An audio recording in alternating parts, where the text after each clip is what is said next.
Oi gente, aqui é a Nath e hoje eu vou falar sobre O Sol da Meia-Noite, que é a terceira versão escrita da saga Crepúsculo, que foi lançada nesse ano pela Intrínseca.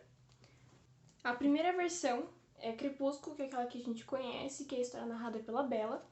A segunda é Vida e Morte, que é a mesma história, só que com gêneros trocados, onde o personagem que é a Bella nessa história é o Bill, e o personagem que é o Edward nessa história é a Edith. E todos os outros personagens, além dos pais da Bella, são com gêneros invertidos.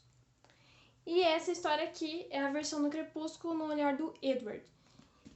Também não são só essas três versões que tem do livro, a gente também tem as versões em graphic novel, que já não são mais publicadas, então é um pouquinho mais difícil de achar, que é o Crepúsculo, a primeira parte e a segunda parte. Isso aqui foi bem difícil de achar e também não tá muito barato. E que ela conta a história, só que numa versão mais visual, pra quem gosta de graphic novel e gosta muito da saga Crepúsculo, não é uma boa. Mas enfim, estamos aqui pra falar de Sol da Meia-Noite. Se Sol da Meia-Noite tivesse sido publicado na época que estava planejado, ele estaria publicado depois de Amanhecer, em 2008. Só que as coisas não deram certo porque o livro acabou vazando os capítulos que tinham sido escritos até então, e a Stephenie Meyer ficou muito chateada e acabou engavetando o projeto, e sempre que tinha alguma entrevista perguntando sobre ele, ela negava estar escrevendo sobre, negava ter a intenção de publicar ele, e os fãs ficavam chateados porque a maioria das pessoas que eu li sobre as opiniões Sol da Meia-Noite queriam muito que ele tivesse sido publicado, já tinham lido também os escritos que tinham sido vazados, inclusive eu também li e eu gostei.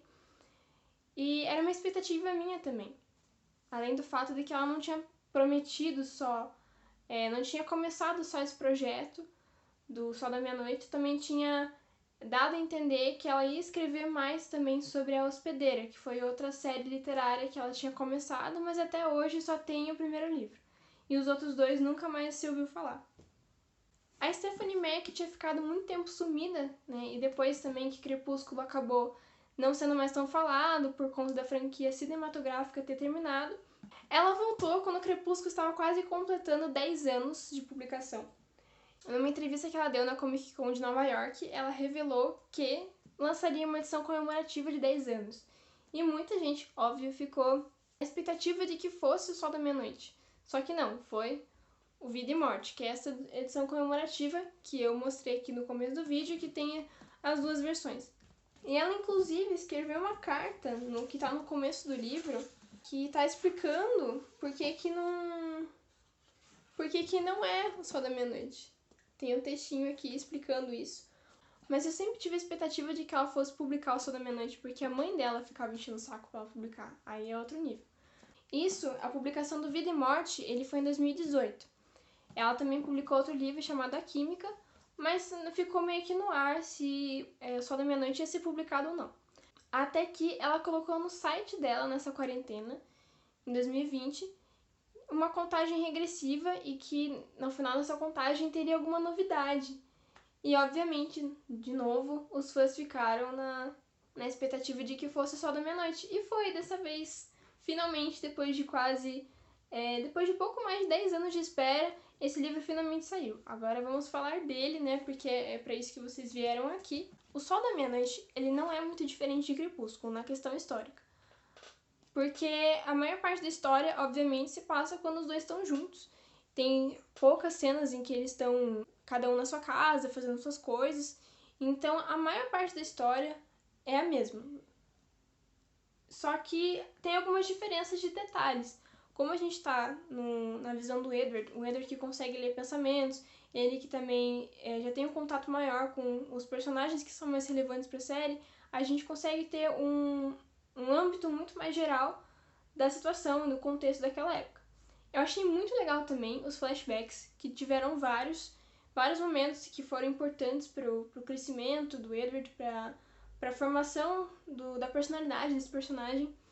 E eu achei interessante que teve alguns personagens que não tiveram muito destaque na saga principal, e eles apareceram, tiveram uma importância ali. O primeiro flashback que apareceu, que eu achei muito interessante, foi do clã irlandês, que apareceu a Siobhan e a Maggie, que é uma vampira que ela consegue saber se as pessoas estão mentindo ou não. Eles apareceram no filme também, mas eles tiveram quase nenhuma fala, não tiveram uma aparição relevante ali.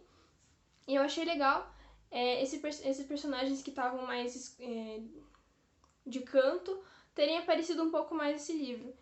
E principalmente tiveram uma importância para algumas ações que o Edward teve na vida dele depois desse encontro que foi mostrado no flashback. Também tem alguns momentos em que o Edward relembra a fase em que ele estava caçando pessoas e que ele tinha se afastado do Carlyle. A gente consegue ver muitas cenas que seriam interessantes a gente saber, né? O que foi quando a Esme foi transformada, como é que foi quando a Rose ele foi transformada, quando o Emmett chegou à família também, e a Alice e o Jasper, que inclusive é uma cena meio engraçada e muito a cara da Alice. A gente também consegue ver como é que funciona os poderes da Alice, porque, obviamente, o Edward está vendo os pensamentos dela, ele está vendo como é que funciona, porque envolve muito também o pensamento dela. Ficar vendo as linhas temporais, todas as possibilidades. E também, a partir disso, dá pra ver um relacionamento muito mais profundo entre os dois, pelo fato de eles estarem se comunicando, assim, mentalmente. E o jeito da Alice também, que colabora muito. A gente também pode ver muito mais do Emmett.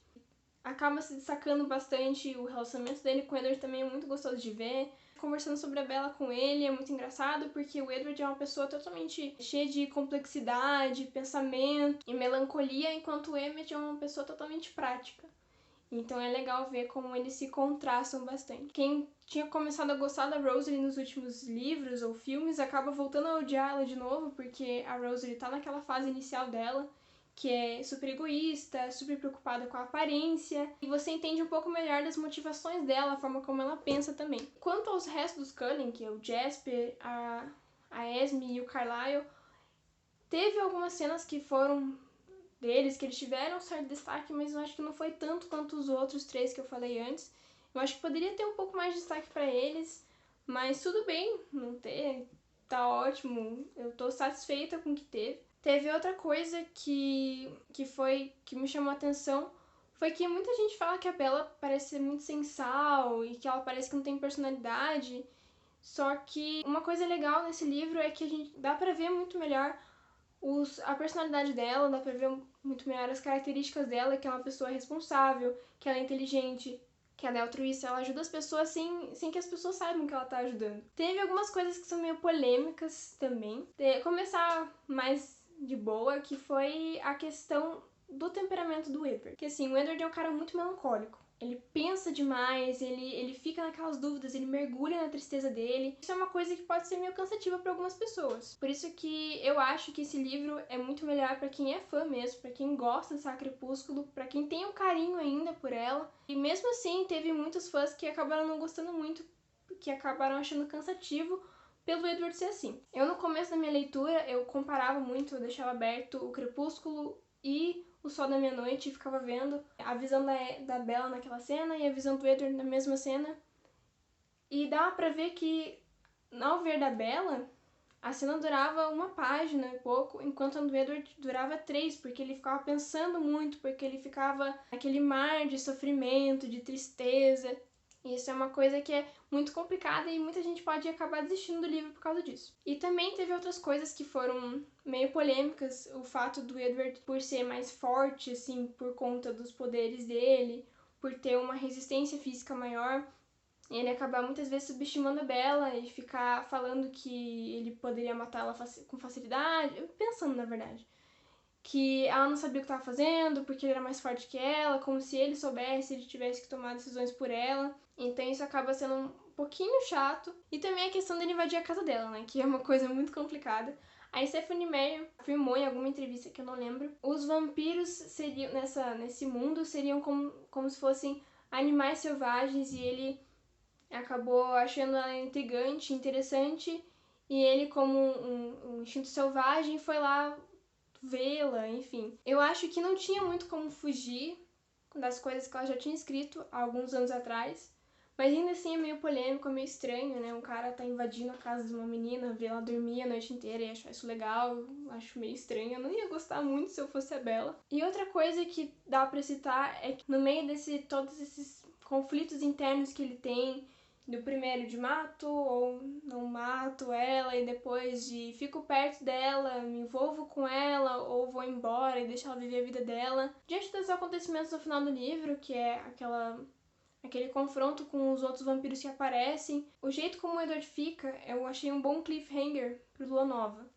Pelas coisas que acontecem no Lua Nova, que dá um bom entendimento, assim, pra decisão que ele teve no Lua Nova, que não foi no Lua Nova, que não foi algo que foi pensado do nada, não foi uma atitude que ele teve do nada, foi algo que ele já estava pensando desde o que aconteceu em Crepúsculo. Quanto ao futuro do Saga Crepúsculo, será que vai ter uma nova na visão do Edward também? A Stephanie Meyer já afirmou que não, e eu acho válido isso.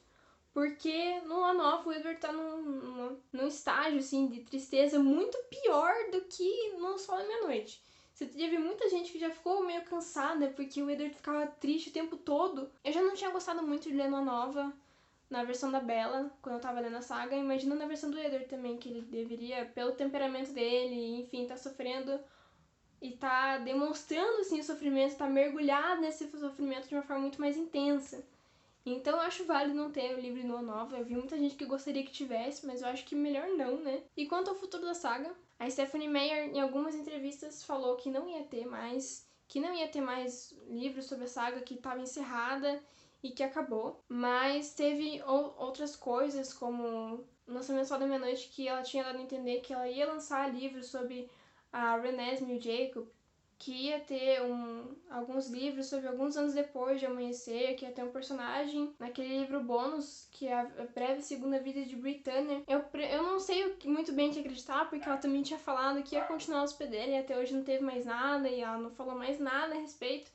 Então só cabe a nós esperar mesmo como é que vai ser daqui nos próximos anos. Eu acho que ela não vai voltar tão cedo assim. Mas na minha opinião final, é que esse livro é legal pra quem gosta mesmo de Crepúsculo, pra quem não gosta tanto, pra quem já gostou e perdeu um pouco esse amor.